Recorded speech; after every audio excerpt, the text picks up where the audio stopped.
Assalamualaikum warahmatullahi wabarakatuh. Salam rahayu, rahayu, rahayu.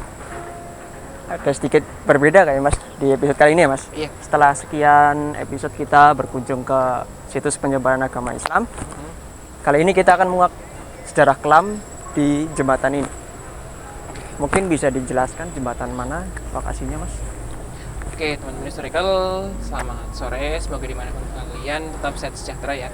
Biasanya kita ke tempat yang secret nih, tempat yang kental dengan budaya ataupun adat-adat tertentu ya, Ham ya. Nah, sore ini karena kita masih di suasana kemerdekaan di hari ulang tahun negara kita tercinta Republik Indonesia ke-75, kita jalan-jalan nih di sebuah jembatan yang dulu menjadi saksi biksu pergerakan pembangunan Republik Indonesia. Nah, di belakang kita ini adalah jembatan Cindaga atau dulunya bernama jembatan Soekarno. Jembatan ini melintasi tepat di atas Sungai Serayu. Jadi dia bisa dikatakan sebagai tapel batas ya, Ham ya, antara desa Cindaga dengan Kebasen, kurang lebih kayak gitu. Atau mungkin teman-teman ada yang lebih tahu bisa memberikan masukan ataupun informasi yang lebih lengkap buat kita, akan kita jadikan rujukan. Nah, jembatan ini dulu sempat roboh, sempat amblas pada tahun 2011.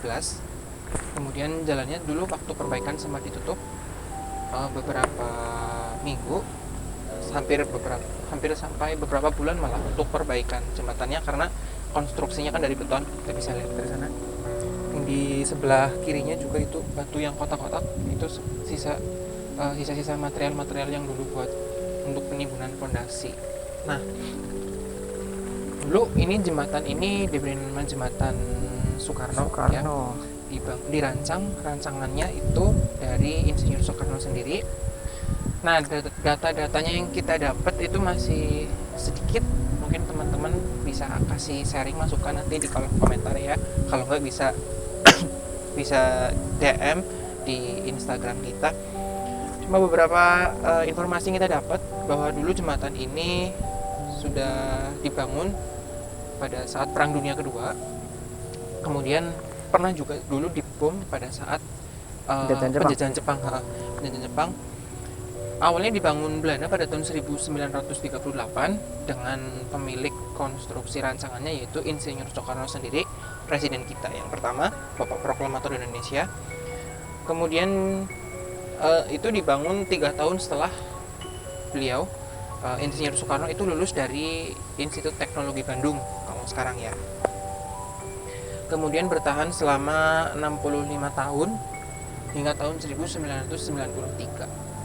Hingga sekarang terus mengalami perbaikan, jadi sampai jadinya seperti ini. Ini juga termasuknya masih konstruksi baru, bangunannya masih baru.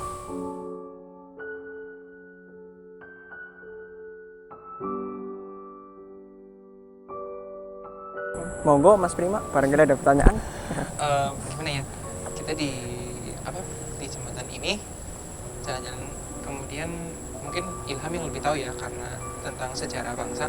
Kalau saya lebih spesialis ke ritus adat ataupun kegiatan-kegiatan adat yang tradisional. Kalau Ilham kan lebih spesifik ke sejarah kebangsaan, dia lebih paham. Ilham, kamu pernah dengar kisah apa atau pernah baca sejarah apa yang meliputi jembatan ini, Ham, dulu, Ham? Oke Mas Prima. Jadi dulu setelah rentetan dari kejadian di mana ada 7 perwira itu yang dimasukkan ke lubang buaya, kejadian ketika PKI itu dari anggota TNI memerintahkan bahwa memberantas semua akar-akar PKI. Nah, di sini tahanan-tahanan politik yang tertangkap oleh tentara itu dibantai di sini, ditembak atau dibuang. Jadi jasad-jasadnya itu langsung hanyut ke arah sana. Jadi dilempar, begitu dieksekusi, dia langsung dilemparkan ke sungai gitu. Kalau dulu aku pernah dengar, kalau nggak salah kan dulu kan tragisnya PKI kan dulu kan ada yang didatangi ketika pagi-pagi ya, betul ya. ketika pagi-pagi buta sebelum subuh jam 3 pagi, jam 1 pagi mereka disatroni rumahnya tuh. Diketok secara paksa dari pintu, jendela. Pokoknya keadaan waktu itu sangat mencekam ya. Entah itu di lingkungan perkotaan, pinggir kota, sampai perkampungan. Di rumah mereka itu didatengin, terus digedor secara paksa rumah mereka disuruh ikut, dan ujung-ujungnya adalah bunuh. Iya, dieksekusi. Jadi apa kejadian-kejadian tentang pemberantasan PKI itu berjalan cepat, Mas? Itu kisaran waktunya berapa tahun? Itu Dari jangka meletusnya sendiri. Itu 1 tahun sebenarnya udah hampir semuanya itu terberantas ya. Soalnya cepat itu. Jadi warga pun nggak tahu mana yang PKI, mana yang warga biasa. Jadi yang ada indikasi-indikasi masuk ke partai tersebut langsung diculik, langsung dieksekusi gitu. Nah, teman-teman, jadi waktu memang aku punya cerita sedikit nih ya tentang sadisnya dan juga kejamnya kejadian waktu itu. Saya mempunyai saudara ya, bisa dikatakan kakek jauh lah. Nah, ceritanya kan kalau orang-orang dari partai tersebut itu kan sangat agak sensitif dengan orang-orang yang kaya, orang-orang kaya raya, tuan tanah, dan juga orang-orang yang mempunyai lahan yang luas. Nah, kebetulan waktu itu kan yang mempunyai lahan yang luas itu kan kalangan dari tuan tanah, juragan, kemudian para ulama. Karena para ulama itu mempunyai tanah untuk membiayai menghidupi pondok pesantren mereka, untuk menghidupi santri-santri dan juga bertahan hidup lah untuk pesantrennya. Nah, kebetulan salah satu saudara saya itu beliau juga bisa dikatakan tokoh masyarakat dari kalangan ulama juga. Beliau mempunyai tanah yang luas lumayan. Sampai sekarang ditanami pohon kelapa dan juga ada yang dijadikan ladang jagung juga. Nah, ceritanya pada saat itu pagi-pagi sekitar pukul 2:30 itu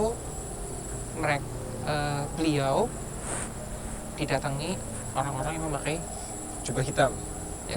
Jadi seperti ninja, katakanlah seperti itu. Didatangi di benar-benar saat itu beliau kan memang seorang pemilik pesantren ya. Ketika itu pesantren itu benar-benar menjadi markas pertahanan gerakan-gerakan yang sifatnya radikal dan juga keras. Menjadi pusat pertahanan saat itu adalah pesantren. Ketika itu yang tinggal di situ adalah santri-santri atau murid-murid pilihan yang memang sudah gemblengan, sudah membekali diri dengan ilmu bela diri dan sebagainya, takutnya kalau waktu-waktu ada penyerbuan. Nah, dan ternyata benar. Ketika waktu itu sebelum waktu sahur, ada sekitar 4 orang 5 orang yang datang ke rumah beliau, sang pengasuh pesantren itu, ke rumah ulama tersebut. Nah, itu masuk melalui langsung pintu depan, karena kalau rumah zaman dulu kan ada joglonya. Depan di Jawa kan ada area joglo. Nah, itu masuk mereka langsung merangsek masuk, terus mereka itu sembunyi di langit-langit joglo. Aduh, aku merinding cerita. Ini kejadiannya pas lagi pemberantasan PKI atau lagi pemberantasan itu mulai pemberantasan. Jadi waktu itu juga terjadi, jadi bukan pemberantasan murni, jadi gerakan sepihak gitu loh. Merasa dia itu orang yang seperti ini, jadi mereka itu bergerak sendiri gitu, tanpa komando. Nah, orang-orang tersebut itu langsung masuk ke pendopo. Mereka itu bisa memang dibekali latihan yang fisik yang hampir mirip ninja, katakanlah begitulah. Mungkin Kopassus sampai zaman sekarang ya, hampir mirip kayak gitu. Mereka itu naik di tiang tanpa pengaman, tapi mereka pakai baju hitam-hitam. Mereka naik di tiang, mereka sembunyi, menunggu sang pengasuh pesantren tersebut keluar untuk sholat subuh. Biasanya kalau orang-orang zaman dulu bangunnya awal ya, untuk melakukan ibadah malam mungkin dan sebagainya, untuk menunggu saat yang tepat untuk membantai sang ulama tersebut. Tetapi saat itu masih diberi perlindungan, masih diberi pertolongan juga, nggak jadi. Saat itu ulama saya itu, sesepuh keluarga saya itu sudah tahu bahwa akan kedatangan seperti itu. Jadinya beliau tidak keluar, tetap di dalam rumah. Lah, setelah kejadian itu, setelah beberapa bulan, rasa paranoid kan masih tetap ada. masjid juga waktu itu sempat dikepung, masih di area depan, masjid desa waktu itu tetap dikepung oleh orang-orang tersebut. Nah, untuk masuk ke masjid, mereka itu lewatnya jadi, Ilham tahu nggak kalau di masjid kan ada di puncak kan ada jendela 4, iya, betul. Jendela 4. Biasanya kan kita kalau masjid-masjid yang arsitektur zaman dulu ada jendela 4 yang di atas. Kan kadang kita nggak tahu fungsinya untuk apa kan. Udah berbeda sama zaman sekarang ya pakainya kubah. Nah, masjid yang zaman dulu itu ada jendela 4. Nah, dulu beliau kalau mau beribadah di masjid itu masuknya lewat jendela. Jadi naik lewat atap, masuknya lewat situ. Terus untuk kembali ke rumah, jadi ada tali. Jadi dia naik bukan lewat pintu depan, bukan lewat pintu belakang, tapi lewat atas itu. Jadi di tengah-tengah bangunan masjid itu pasti ada tali, di mana yang aksesnya itu langsung ke jendela-jendela yang di atas itu loh. Jadi begitu selesai beribadah mungkin langsung naik tali, naik lewat jendela itu, lewat atap, turun. Soalnya kalau misal lewat pintu depan bisa langsung dieksekusi di tempat, bisa langsung ditembak seketika atau langsung dari balik pintu langsung ditikam, dibunuh gitu. Itu sih salah satu pengalaman pribadi aku tentang ganasnya pemberontakan PKI pada masa tersebut. Deru arus sungai terdengar tak jauh dari tempat kami berjalan. Tanah tandus kering di pinggir sungai seakan enggan dikunjungi oleh manusia seperti kami. Tempat ini lumayan teduh karena tepat di bawah bayangan sebuah jembatan kokoh yang tak sengaja dulu pernah menjadi saksi ganasnya tragedi kemanusiaan yang tak bermoral. Bongkahan beton berbentuk kubus tampak menumpuk di pinggir samping. Dulu jembatan ini pernah runtuh, tapi kini sudah mengalami perbaikan kembali. Saat itu tahun 1965 negeri ini berduka. Sejarahnya diwarnai darah yang seakan membekas bagai tinta. Saat matahari belum menampakkan sinarnya, suara truk-truk besar menembus melintasi tanah dusun, meninggalkan debu jalanan yang mengepul. Warga saat itu hanya mampu mengira-ngira, sambil mengintip dari bilik pintu mereka. Kira-kira berapa orang lagi yang akan menemui akhir hidupnya di tempat ini, gumam mereka. Beberapa orang mulai diturunkan dari kendaraan. Ada yang tangannya diborgol, ada yang badannya diikat tambang besar, ada yang ditutup kedua matanya, ada yang kepalanya dibungkus karung goni. Pakaian mereka tampak compang-camping bagaikan sudah mengalami deraan fisik yang hebat sebelumnya. Suara letusan tembakan terdengar sekali dua kali. Rintihan menahan sakit, jeritan jiwa yang menerima sakit yang hebat dengan tiba-tiba. Hanya sekian detik eksekusi itu berlangsung. Nyawa-nyawa itu pergi kembali ke asalnya, membawa segudang tanda tanya, apa salah mereka? Ada yang tertembak di kepala, ada yang lehernya tersayat pedang katana. Setelah menggelepar tak berdaya, jasad-jasad itu dilemparkan begitu saja ke sungai di bawahnya. Darah segar masih mengucur dari badan, disambut arus sungai yang seolah-olah membawa mereka ke nirwana. Mayat mereka hanyut terbawa arus ke selatan. Di bahu jembatan itu sebetulnya masih tersisa ceceran darah segar yang mengering dengan sendirinya. Mereka adalah korban dari oknum yang dengan tujuan yang kurang jelas kebenarannya, dibalut kecurigaan ingin menggulingkan kekuasaan. Kelamnya tempat ini seakan membuka portal tersendiri bagi mereka yang belum menemukan jalan pulang. Saat penelusuran, kami melihat sebuah kepala menyembul dari dasar rangka jembatan. Ada juga wanita yang berayun-ayun di jaring-jaring rangka baja. Saran kami, berdoalah ketika hendak bepergian dan jangan pernah mencoba sendirian. Oke teman-teman, biasa ya perjalanan kita kalau udah keliling-keliling di suatu lokasi, biasanya ada sesi reading oracle ya. Itu biasa kita pakai yang Ghost Oracle terkait sejarah tempat ini yang dulu menjadi tempat pembuangan mayat yang terlibat dengan PKI pada tahun 90-an, yang dimana orang-orang yang diperkirakan terlibat, maka akan dijemput secara paksa.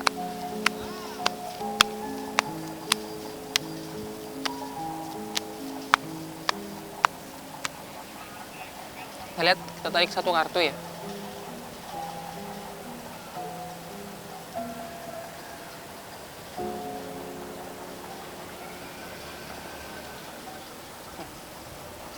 Yang lain adalah kartu spell pertama. Setiap untai kata adalah kekuatan sekaligus kelemahan. Senandung yang mengalun mencipta keinginan tak berporos. Memutuskan segala tanpa mau melihat konsekuensi. Hindari gelap mata dan buta hati. Cluenya ada di kalimat terakhir, yaitu memutuskan segala sesuatu tanpa melihat konsekuensi dan hindari gelap mata dan buta hati. Setelah ada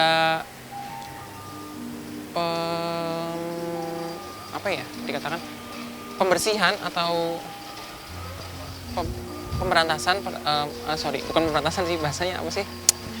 Pokoknya iya ya, penumpasan orang-orang yang terlibat dengan gerakan partai komunis tersebut, di mana setelah partai komunis tersebut dibubarkan, masih ada sempalan-sempalan atau orang-orang yang berhasil kabur keluar daerah dan ke daerah pinggir.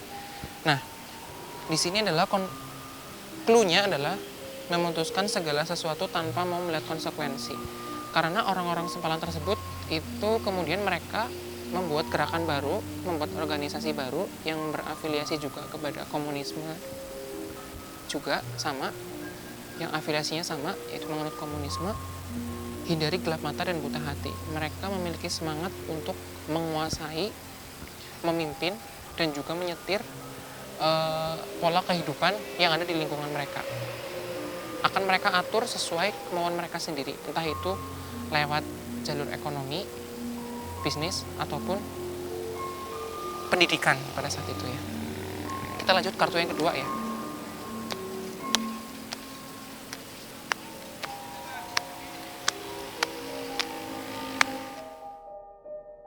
Oke teman-teman, untuk kartu yang kedua yang kita tarik adalah Vortex. Ilusi persepsi terjadi ketika semua ucapan menjadi fata morgana. Lakukan sesuatu untuk membuktikan, komunikasi dua arah penting untuk kebaikan bersama. Ini kita nggak fokus ke cluenya, tapi ke sosok yang ini. Dia sosoknya siapa? Dia di sebelah kiri atas. Ini visualnya. Terus yang ketiga ya, yang terakhir. Sebenarnya nggak cuma aku yang lihat, nggak cuma gue yang lihat.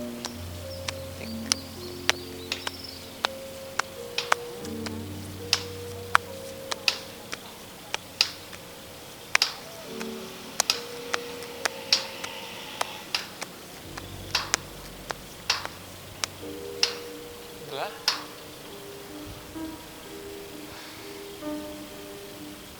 kartu terakhir, Devil. Ada yang terlihat terang namun sebenarnya membinasakan, ada yang terlihat kelam namun sebenarnya membebaskan.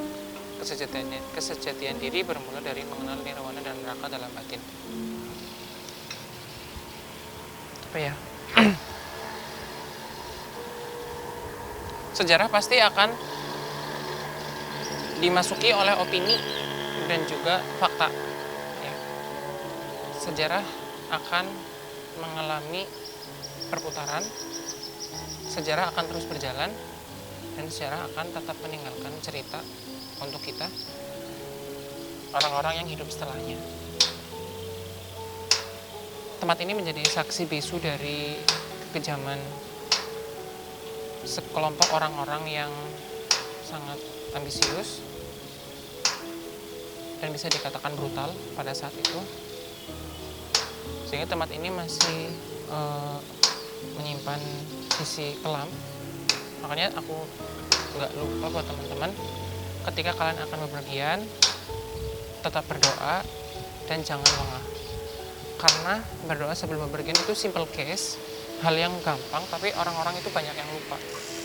kita tidak pernah tahu apa yang akan menghadang kita di perjalanan. Kita tidak akan pernah tahu apa yang kita alami di perjalanan. Terima kasih tetap mengikuti Historical Channel. Kita akan jalan-jalan lagi di waktu depan. Terus udah itu deh. Si Ilham lagi cek area bawah jembatan. Tetap ikuti Historical Channel. Selamat sore.